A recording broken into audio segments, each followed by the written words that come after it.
안녕하세요. 오늘도 사연살롱을 찾아주셔서 감사합니다. 아들과 단둘이 살고 있는 싱글맘이에요. 불과 몇 년 전까지만 해도 제가 애딸린 이혼녀가 될 줄은 몰랐어요. 저라고 남들처럼 행복한 가정을 꾸리고 싶지 않았겠어요? 더군다나 아이까지 있는데 말이죠. 하지만 남들처럼 살자고 내 인생에서 가장 중요한 부분을 포기하고 살 수는 없더라고요. 결혼도 따지고 보면 행복하지가 않은 거니까요. 결혼 생활이 이런 거라는 걸 진작에 알았다면 탈모가 생길 정도로 신경 써가며 그 힘든 결혼을 하지 않았을 거예요. 애 때문에 어떻게든 참고 살아볼까도 했지만 그랬다간 내 명에 못 죽을 것 같았어요. 그래도 한때는 서로한테 반해서 부모님들 반대도 무릅쓰고 결혼까지 했던 사이였는데 결국엔 결혼하고 1년 반 만에 오만정이 다 떨어져선 뒤도 안 돌아보고 헤어지고 말았습니다. 그럼 지금부터 제가 이혼하게 된 사연을 전해드릴게요. 저는 어린 시절을 중국에서 보냈어요. 아빠가 무역업을 하셔서 7살 때부터 12살 때까지 심천에서 살았거든요. 심천은 홍콩과 가까워서 주변에 홍콩으로 출퇴근을 하는 사람들도 많이 있었어요. 게다가 당시만 해도 해외 유명 회사들 공장이 심천에 많이 있어서 중국 전 지역에서 일자리를 구하러 오는 사람들이 많았어요. 미국에 아메리칸 드림이 있듯이 중국엔 심천 드림이 있다는 말이 있을 정도였죠. 하지만 화무 11홍이라고 영원할 것 같던 심천의 부흥은 세계적으로 발생한 전염병과 그 밖에도 중국 정부의 정책 탓에 해외 기업들이 하나둘 심천을 떠났고 심천 드림을 안고 심천으로 향했던 전국의 노동자들은 하루아침에 실업자가 되고 말았어요. 문제는 그 다음이었어요. 극심한 빈부차에 상대적 박탈감을 느끼던 실업 노동자들이 폭도로 변해버린 거예요. 하루는 온 가족이 외식을 하러 나간 참이었는데 아빠가 운전하던 우리 차가 신호 때문에 잠시 도로에 멈춰선 순간 벌어진 거예요. 엄마가 앉아있던 보조석 유리가 강도가 던진 벽돌에 맞아 산산조각이 났고 창으로 강도 손이 들어와 엄마가 들고 있던 백을 빼앗아 달아났어요. 백에 들어있던 지갑과 휴대폰 귀중품들을 잃어버린 것도 문제지만 가장 큰 문제는 엄마가 다쳤다는 거였어요. 얼굴을 비롯해 온몸에 깨진 유리 파편을 박혔고 갑작스런 강도의 소용으로 충격을 받아서 한동안 차를 타지 못할 정도로 트라우마에 시달려야 했어요. 그때부터 엄마는 한국으로 돌아가고 싶다는 말을 하기 시작하셨어요. 아빠는 당장 사업을 잡고 한국으로 갈 수는 없다고 반대하셨고요. 지금껏 부모님이 사소한 말다툼은 있었어도 저희 남매 앞에서 심하게 다투신 적은 없었는데 그때는 정말이지 하루가 멀다 하고 싸우셨어요. 당장이라도 짐을 싸서 한국으로 돌아가려는 엄마를 아빠는 조금만 기다려보면 중국 상황이 나아질 거라고 설득하셨어요. 하지만 아빠의 기대와 달리 시간이 지날수록 치안 상태는 점점 더 안 좋아졌어요.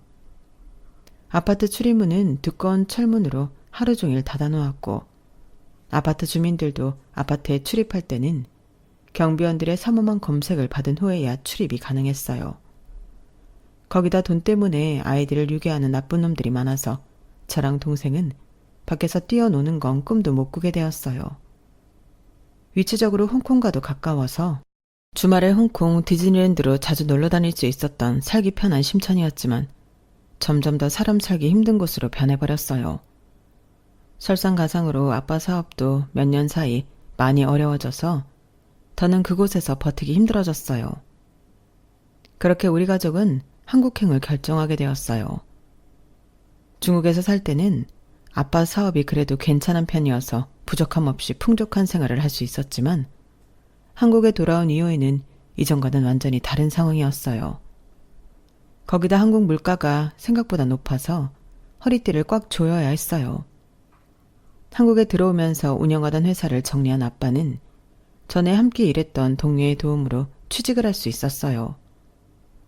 회사 대표로 있던 시절과는 비교도 안 될 정도로 월급이 줄었음에도 불구하고 퇴근 시간 이후나 주말에도 업무에 시달려야 했어요. 아빠 혼자 벌이려는 생활이 불가능해서 엄마는 엄마대로 아르바이트를 시작했어요. 살림도 해야 하고 저희 남매도 챙겨야 해서 반타임 정도만 일할 수 있는 김밥집에서 일하게 되셨거든요. 중국에서 오래 살다 보니 한국어보다 중국어가 편했던 동생과 저는 언어 때문에 반아이들한테 놀림도 많이 받았어요. 그래도 중국어를 잘해서 좋은 점도 있었는데 그건 바로 또래들보다 한자를 많이 한다는 거였어요. 제가 초등학교에 다니던 때는 초등학생들 사이에서 한창 한자 능력 시험이 인기였는데 동생과 저는 그런 면에서 많은 덕을 봤어요. 역시 아이들이 적응이 빠르다고 동생과 저는 금세 한국 생활에 적응했어요. 친구를 사귀고 같이 어울려 놀기 시작하면서 한국어도 눈에 띄게 늘었어요. 처음 전학 갔을 때 어눌한 한국어 발음과 짧은 어휘력 때문에 놀리던 아이들도 이제는 더 이상 놀릴 거리가 없어졌을 정도로요. 어른들이 그런 말을 하잖아요. 젊을 때 많은 경험을 하라고요. 어떻게 보면 저는 어린 시절을 중국과 한국에서 보냈기 때문에 양국과의 언어와 문화를 습득할 수 있었고 그 덕을 보고 살 수 있었어요. 저는 대학에서 중국어학과를 나온 뒤 관련 회사에 취직해 한국과 중국을 오가며 일을 하게 되었거든요. 남편을 만나게 된 것도 직장 안에서였어요. 남편과 같은 직장에 다녔던 건 아니고 남편은 저희 협력업체 직원이었는데 한동안 협업을 하면서 가까워졌어요. 저는 좀 계산이 흐린 편인데 남편은 아무리 가까운 사이라도 계산이 확실하더라고요. 예를 들어 저는 후배들이 밥을 사달라고 하거나 커피를 사달라고 하면 거절을 잘 못했어요. 그냥 내가 돈 한 번 쓰고 분위기 화기애애하게 끌고 가는 게 낫다고 생각하는 편이었거든요. 그런데 그걸 이용하는 사람들이 꼭 있더라고요. 여러 번 당해주면 호구 잡히는 거라는 건 저도 모르는 게 아니지만 그래도 그렇다고 그런 걸로 얼굴 붉히거나 화를 내기도 좀 그랬어요. 그런데 그걸 본 남편이 자기 일처럼 나서주더라고요. 차미연 씨, 정도껏 하세요. 이주은 대리님이 차미연 씨 먹여 살리려고 직장 다니는 건 아니지 않습니까? 자기 밥은 자기 돈으로 사 먹읍시다. 아니, 내가 뭘 그렇게 인주은 대리님한테 얻어먹었다고 그래요. 그냥 선배니까 후배한테 밥 좀 사달라고 했던 건데 그게 뭐 그렇게 잘못했다는 거예요? 그리고 그걸 왜 임성준 대리님이 따지세요? 혹시 두 분 사귀세요? 그런 거 아니면 협업 끝나고 볼 일도 없는 사람이 왜 끼어들고 난리래? 진짜 웃겨. 먹기 놈이 썩는다고 후배는 자기 잘못은 생각 않고 저 대신 따져주는 남편한테 오히려 화를 냈어요. 그러면서 사람들 앞에서 우리 두 사람이 무슨 관계라도 되는 것처럼 오해성 발언을 했어요. 저 때문에 아무 관련도 없는 남편이 말도 안 되는 루머에 엮이는 게 미안해서 더는 가만히 있을 수가 없었어요. 그래서 안 되겠다 싶어 제가 한마디 하려고 했는데 남편이 먼저 입을 열었어요. 차미연 씨, 입사 몇 년 차예요? 2년 차인데요. 그건 왜요? 난 또 사회 초년생인 줄 알았는데 오래 일하셨네요. 그런 성격 가지고도. 맞아요. 우리가 협업 끝나면 다시 안 볼 사이긴 하죠. 그래서 이렇게 함부로 소설까지 써가며 논점을 흐리려고 하는 모양인데 그럼 나도 안 볼 각오하고 솔직하게 말할게요. 회사는 차미연 씨 집이 아니에요. 직장에서 만나는 상사나 후배들도 당연히 차미연 씨 가족이 아니고요. 그러니까 함부로 피해주지 말고 함부로 무례하게 굴지 마세요. 여기서 차미연 씨를 위해서 밥값을 내줘야 하고 커피값을 내줘야 하는 사람은 아무도 없어요. 그렇게 공짜가 좋으면 집에 가서 부모님한테 달라고 하거나 형제 자매한테 말해보세요. 공사는 구분 좀 하란 얘기입니다. 그리고 이주은 대리님이랑 내가 사귀냐고 물었죠. 그런 질문도 상당히 무례하고 건방진 질문입니다. 당장 사과하세요. 진정성 있는 사과를 해야 할 겁니다. 그에 따라 상부에 보고할지 말지를 결정할 거니까요. 딱 부러지는 남편의 대응에 후배 직원은 더 이상 아무 말도 못하고 사과를 했어요. 상부에 보고하겠다는 말에 겁을 먹었는지 비굴할 정도로 굽실거리며 머리를 조아리더군요. 남편의 도움으로 상황은 잘 정리가 되긴 했지만 그렇다고 기분이 좋지는 않았어요. 내가 너무 멍청하게만 느껴졌거든요. 내 부하 직원이 잘못한 건데 내가 아닌 타회사 상사가 나 대신 교육을 했다는 게 온전히 내 무능함으로 느껴졌거든요. 사실 어느 정도는 그렇기도 하고요. 그래서 저도 모르게 하루 종일 표정이 굳어 있었던가 봐요. 그랬더니 퇴근을 앞두고 남편이 톡을 보냈더라고요. 시간 괜찮으면 끝나고 맥주 한잔 하자고요. 솔직한 마음으로 술이 넘어가지 않을 것 같았지만 그렇다고 거절했다가는 괜히 속이 좁은 사람처럼 보일 것 같아서 그러자고 했어요. 그렇게 협업을 시작한 지 2개월이 넘은 시점에 단둘이 술자리를 갖게 된 남편과 저는 처음으로 사적인 대화를 나눌 수 있었어요. 그렇게 그날 있었던 일을 어느 정도 풀고 자리에서 일어나려는데 남편이 대뜸 그러더라고요. 실은 아까 차미연 씨한테 들킬까봐 겁났어요.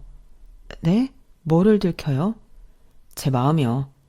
우리가 사귀는 사이냐고 물었을 때 실은 그랬으면 좋겠다고 속으로 생각하고 있었거든요. 남편의 그 말이 너무 뜬금없기도 하고 어떻게 반응해야 할지도 모르겠어서 아무 말도 못하고 있었더니 남편이 그럴 줄 알았다는 표정으로 말하더군요. 이주연 대리님 성격상 이런 반응을 보일 거라고 예상은 했어요. 지금 속으로 이 남자가 나 가지고 장난하나? 내가 그렇게 만만해 보이나? 이런 생각하고 있죠. 전곡을 찌르는 남편의 말에 역시나 저는 아무 대답도 못했어요. 아까 내가 월권행위를 했다는 거 잘 알고 있어요. 그 점에 대해 이주연 대리님한테 미안하게 생각해요. 그런데 저 원래 남의 일에 끼어들고 그러는 성격 아니에요.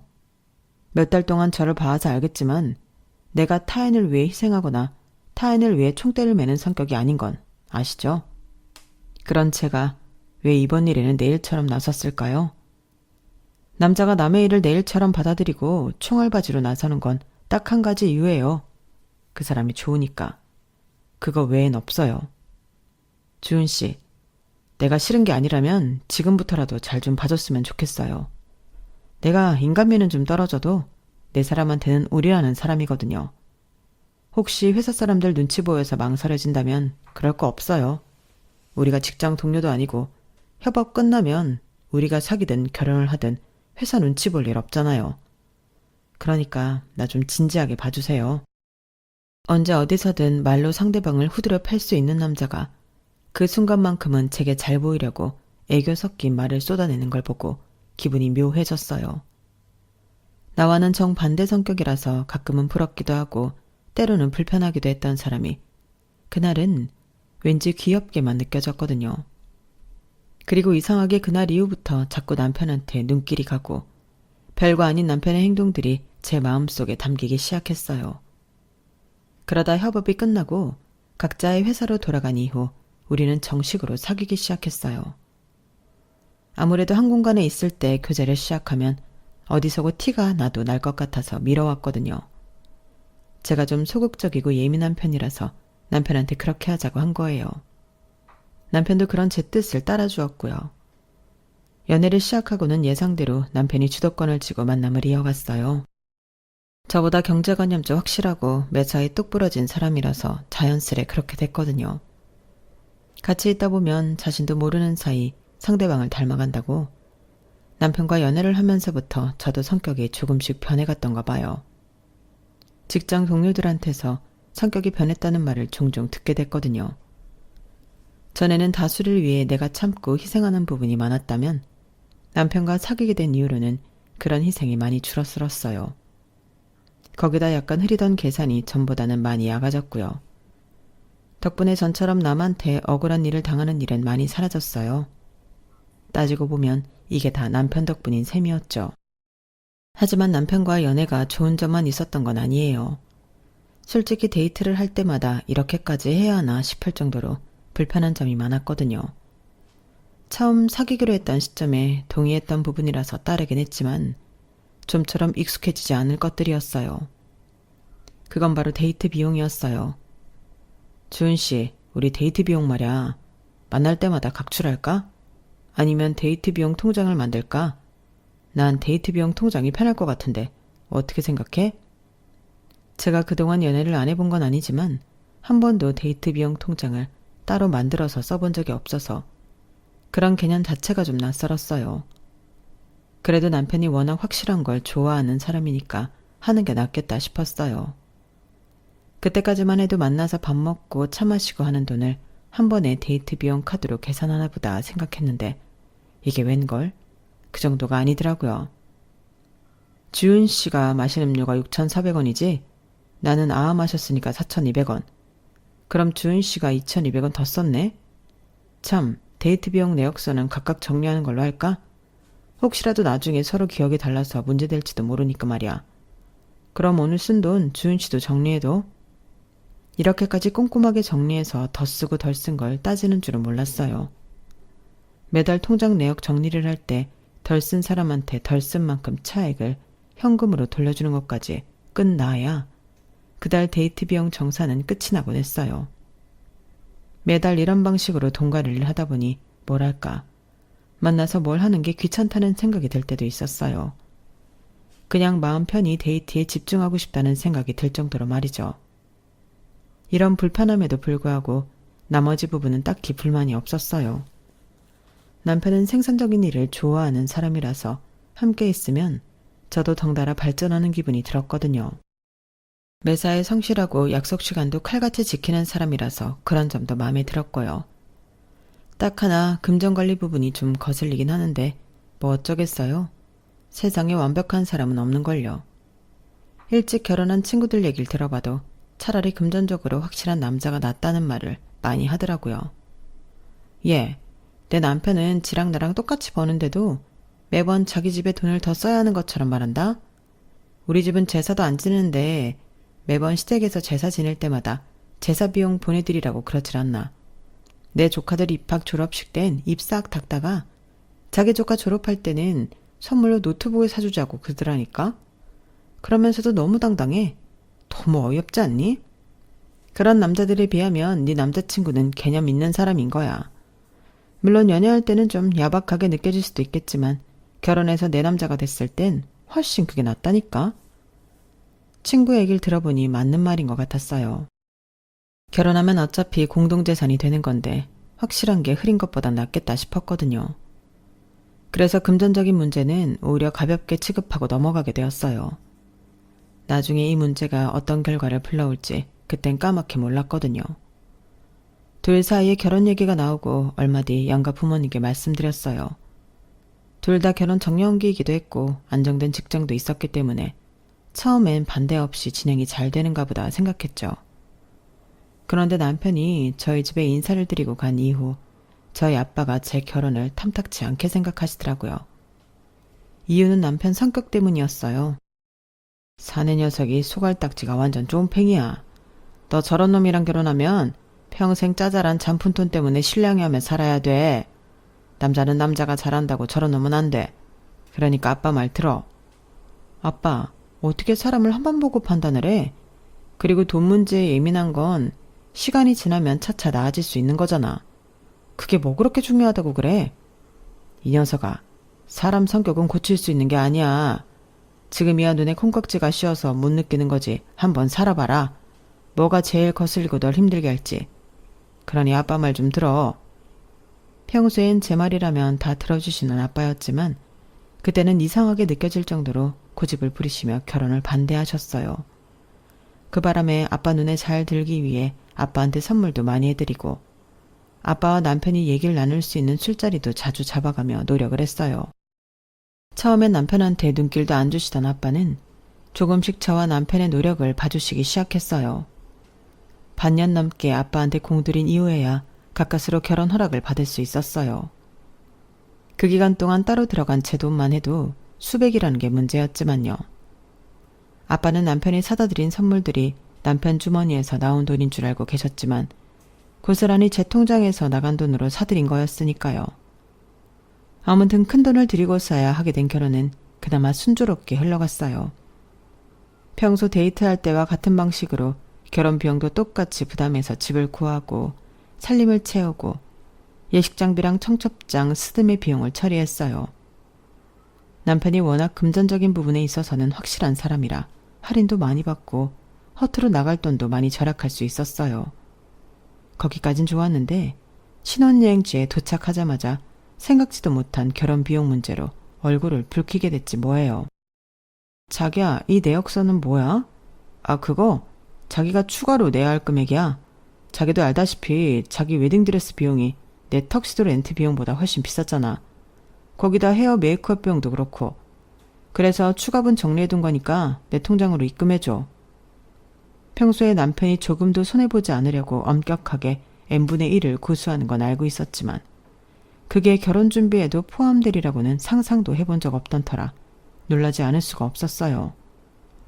그런데 자기야, 그건 내가 원해서 그 금액으로 한 게 아니잖아. 결혼식 예복 비용이 애초에 남자보다는 여자 드레스가 비싸게 책정된 걸 나보고 어쩌라고. 헤어나 메이크업도 마찬가지고 말이야. 억울한 마음에 남편한테 사정해 보았지만 결과는 달라지지 않았어요. 그 일로 저는 빈정상에서 신혼여행 내내 남편과 냉랭하게 지냈어요.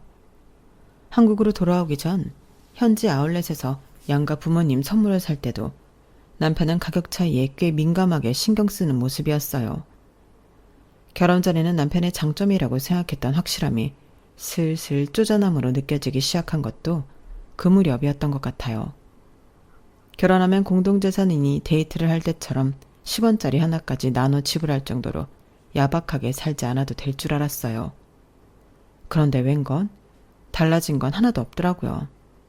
오히려 남편의 지독한 경제관념을 매 순간 경험해야 해서 정신적인 스트레스만 더해질 뿐이었어요. 당연히 돈 문제로 말다툼을 벌이는 날도 늘어갔거든요. 처음엔 제가 많이 참고 넘겼었는데 치사하게 다른 것도 아니고 먹는 것 가지고 타박을 하니까 도저히 못 참겠더라고요. 결혼하고 몇 달 지나 저는 임신을 했는데 남들은 입덧이다 뭐다 잘 먹질 못한다는 시기에도 희한하게 저는 입맛이 돌더라고요. 평소에 군것질을 자주 하는 편이 아닌데도 그 시엔 군것질을 입에 달고 살 정도였어요. 회사에서도 책상 서랍 속이며 모니터 근처에 먹을 걸 쌓아둘 정도로요. 그러다 보니 제가 먹는 데 들어가는 비용이 임신 전보다 많이 늘었더라고요. 그러니 전체 식비도 늘 수밖에 없었죠. 그런데 이걸 두고 남편이 트집을 잡기 시작한 거예요. 부식비가 왜 이렇게 많이 늘었어? 이거 다 당신이 군것질하는 것 때문에 는 거지. 안 되겠다. 이번 달부터 당신이 10만 원씩 더 내야겠어. 그 말을 듣는데 순간 울컥하더라고요. 아니, 다른 것도 아니고 뱃속에 아이 때문에 식욕이 는 건데 이걸 온전히 내가 먹은 걸로 치고 나한테 돈 더 내라고 할 일인가 싶었거든요. 남들은 임신한 아내를 위해서 밤새 문전까지 해서 먹을 걸 사다 나른다는데 내 남편은 그런 노력은 고사하고 돈 들어간 거 회수할 생각만 하다니 정말 너무한 거 아닌가요? 뱃속에 아이가 저 혼자 맞는 것도 아니고 자기 아이이기도 한 건데 그걸 알면서도 식비를 야박하게 계산하는 걸 보니 욱하더라고요. 그렇다고 남편의 이런 찌질한 점을 누구한테 말할 수도 없었어요. 친구한테 하겠어요? 친정 부모님한테 하겠어요? 결국엔 그게 다 제 얼굴에 침 뱉는 꼴인걸요. 그제야 왜 아빠가 남편과의 결혼을 반대했는지 그제야 확실히 알 수 있었어요. 하나를 보면 열을 안다고 이런 일이 생길 걸 이미 예상하셨던 거예요. 양쪽 집안 통틀어서 저희 아이가 첫애였기 때문에 여기저기에서 축하금과 선물이 많이 들어왔어요. 선물 중에는 꼭 필요한 것들도 많았고 어떤 건 겹치는 것들도 꽤 있었어요. 그런 건 당땡에 올려서 팔기도 했어요. 그렇게 올린 부수입은 제 간식비로 고스란히 들어갔고요. 출산 예정일이 이제 보름 정도 남은 탓에 회사에 출산 휴가를 내고 본격적으로 출산 준비를 했어요. 아기가 출산일에 딱 맞춰서 세상에 나온다는 보장이 없기 때문에 미리 준비를 해둬야 했거든요. 다행히 임신 초기에 바로 예약을 걸어두었던 산후조리원에 자리가 나서 한시름 덜 수 있었어요. 말이 나왔으니 말인데 산후조리원 때문에도 남편이랑 많이 다퉜어요. 남편은 그 돈을 주고 산후조리원에 왜 들어가느냐고 이해를 못했거든요. 그냥 장모님 모시라고 해. 산후조리야 집에서 하면 되지 뭐하러 거길 들어가겠다고 그래. 한두 푼도 아니고 가격이 완전 호텔 스위트룸 비용인데 말이야. 우리 엄마가 시간이 어딨어. 그리고 왜 우리 엄마한테 떠넘기려고 그래. 옆에서 산후조리 돕는데 힘이 얼마나 드는지 알아? 그 힘든 걸 왜 우리 엄마한테 시키냐고. 난 싫어. 알았어. 그럼 우리 엄마한테 해달라고 그럴게. 그럼 됐지? 뭐? 당신 제정신이야? 어떻게 시어머니한테 산후조리를 해달라고 그래? 입장 바꿔 생각해보라고. 당신이라면 우리 아빠가 당신의 입을 속옷 빨아주고 아침 저녁으로 밖에서 갖다 바치면 마음이 편하겠어? 당신이 보는 앞에서 집안 청소에 빨래 5만 가지 집안일까지 다 하는데 마음 편히 앉아서 보고 있을 수 있느냐고. 없지? 그럼 나는 어떻게 했어? 출산으로 몸까지 온전치 않은데 마음까지 불편할 게 뻔하잖아. 누군 비싼 돈 들어가며 조리원에 가고 싶은 줄 알아? 그래도 어쩔 수 없으니까 그러는 거 아니냐고. 솔직히 매번 당신이 나만 보면 돈돈거리는데 그럴 때마다 얼마나 스트레스 쌓이는 줄 알아? 먹는 거 하나, 입고 쓰는 거 하나까지 당신 나한테 따박따박 돈 다 받고 있잖아. 뱃속에 애가 들어있는데 평소보다 많이 먹는 건 당연한 거 아니야? 임신해서 몸이 불었으니까 몸에 맞는 옷도 사야 되는 거 아니냐고. 그런데도 항상 나한테 부담하라고 강요하잖아. 내가 밖에서 혼자 애 만들어 온 거야? 아니잖아. 근데 어쩜 사람이 이러냐고. 시작은 산후조리원 얘기였지만 늘 이야기의 끝은 이런 식의 감정 문제로 번져갔어요. 임신하고 남편한테 서운한 게 많았던 탓에 누가 툭 치게만 해도 그간 서러웠던 일들이 본물 터지듯 쏟아 나왔거든요. 임신으로 호르몬 이상이 생겨 감정 절제가 안 되기 때문인지도 모르겠지만요. 아무튼 전보다 많이 예민해진 저는 사소한 걸로 남편과 말다툼을 벌이는 일이 많아졌고 그건 내적으로도 많은 변화를 가져왔어요. 남편에 대한 좋은 기억이나 장점이라고 느껴왔던 것들이 온통 단점으로 가려지기 시작했거든요. 남편의 행동 하나하나가 치사하고 치졸하게 보이니까 인간 자체에 대한 애정이 사라지더라고요. 그리고 얼마 뒤 그런 변화에 확실하게 방점을 찍는 사건이 벌어지고 말았어요. 출산 예정이 이틀 전에 아들을 출산한 저는 예약해둔 조리원에서 산후조리를 했어요. 조리원 비용을 양가 부모님이 반반 부담해 주신 덕분에 그곳에 있는 2주 동안은 마음 푹 놓고 지낼 수 있게 됐거든요.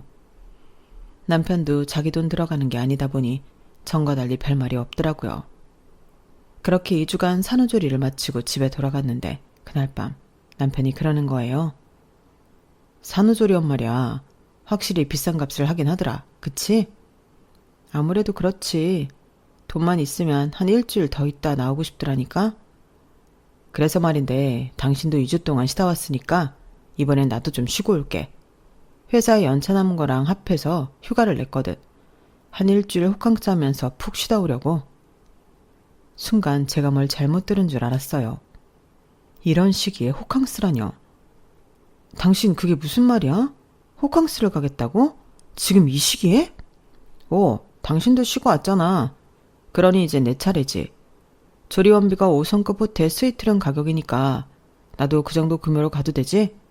아, 당신 없는 동안 먹는 것도 부시라고. 이래저래 힘들었는데 이참에 룸서비스 먹으면서 호텔 패키지 제대로 즐겨야겠어. 쉬는 동안 전화 연락도 싹 다 끊고 디지털 디톡스도 할 생각이야.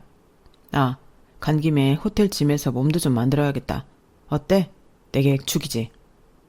그때까지만 해도 이 인간이 장난을 치는 거라고 생각했어요. 그런데 다음 날 눈을 떠보니 남편이 없더라고요. 토요일이라서 출근을 한 것도 아닐 텐데 말이에요. 그런데 몇 번이나 남편한테 전화를 걸었는데 도통 전화를 받지 않더라고요. 아직 몸도 온전치 않은 상황에 아기 젖도 물려야 하고 저도 밥을 챙겨 먹어야 해서 남편의 부재에만 매달려 있을 수만은 없어서 일단 몸을 움직였어요. 그런데 그때 제 휴대폰으로 카드 사용 알림 문자가 온 거예요. 제 명의의 카드로 땡땡 호텔에서 1,000만 원이 넘는 금액이 결제됐더라고요. 그걸 보자 보이스피싱이나 카드 사이킹이 아닐까 하는 생각이 들었어요. 그래서 일단 지갑에 들어있는 제 카드부터 찾아봤는데 없더라고요. 딱 그 카드만 사라지고 없는 거예요. 그렇다면 이건 해킹이 아니라 누군가가 내 카드를 습득해서 땡땡 호텔에서 고액을 긁었다는 얘기였어요. 당시엔 어떻게든 결제를 막아야 한다는 생각에 카드사에 전화해 신고부터 했어요. 그렇게 신고를 하고 1시간쯤 지났을까요? 그렇게 연락이 닿지 않던 남편이 전화를 했더라고요. 남편 목소리를 들으니 순간 짜증이 확 났는데 글쎄 남편이 오히려 더 화를 내지 뭐예요. 당신이 카드사에 연락해서 결제 취소했어? 당신이 돈 한 카드로 신고했냐고. 아이씨, 당신 때문에 내 꼴이 웃어졌잖아. 뭐야 그럼. 내 카드 훔쳐서 땡땡 호텔에서 결제한 게 당신이었어? 미친 거 아니야? 그러자 남편은 당연하다는 듯이 그러는 거예요. 내가 어제 말했잖아. 호캉스 갈 거라고. 긴 말 필요 없고 당장 카드사에 전화해서 해결해. 내 휴가 망치지 말고 제대로 해결하라고. 카드 도난 신고를 받은 호텔 측이 경찰에 신고를 하면서 남편은 근처 지구대로 끌려간 상태였어요. 제가 카드사에 전화만 넣으면 쉽게 해결될 일이긴 했지만 솔직히 그러기 싫더라고요. 그래서 일부러 시간을 끌고 연락을 안 했어요. 어디 한번 당해보라는 심보였죠. 결국 그날 남편은 호텔에 있는 경찰서에서 하룻밤을 보내게 되었어요. 그리고 다음 날이 돼서야 카드사에 연락해 상황을 수습해 주었죠. 그랬더니 이 인간이 집에 오자마자 아주 난리를 치더라고요. 너 미쳤어? 너 때문에 내가 무슨 꼴을 당했는지 알기나 해? 그걸 내가 알아야 해? 그러게 남의 카드는 왜 훔쳐서 난리야. 당신이 범죄를 저질렀으면 거기에 대한 벌을 받는 건 당연한 건데 누구한테 큰 소리냐고. 적반하장도 유분수지. 그러자 남편은 되려 황당하단 표정으로 떠들어댔어요. 야, 솔직히 너도 2주 동안 쉬다 왔잖아.